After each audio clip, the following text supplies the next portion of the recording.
నూకలకి ఏడ్చి ఏడ్చి తవుడికి ఏడ్చారన్న సామెత మీరు వినే ఉంటారు కదా. ప్రస్తుతం వైఎస్ఆర్ కాంగ్రెస్ పార్టీ పరిస్థితి అలాగే కనపడుతుంది.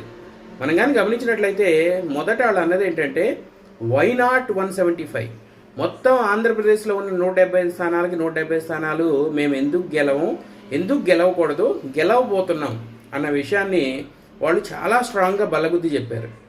ఆ తర్వాత ఎన్నికల దగ్గరకు వచ్చిన తర్వాత, ఎన్నికలు జరిగిన తర్వాత ఫలితాల మధ్యలో వాళ్ళు మాట్లాడిన మాటలు, కొంతమంది జగన్మోహన్ రెడ్డి గారు 151 కన్నా ఎక్కువ అన్నప్పటికీ 130, 140, 120, 110, కనీసం 90 స్థానాలతో బయటపడిపోతామన్నది చెప్పారు. అది కూడా అయిపోయింది, ఎన్నికలు వచ్చినాయి.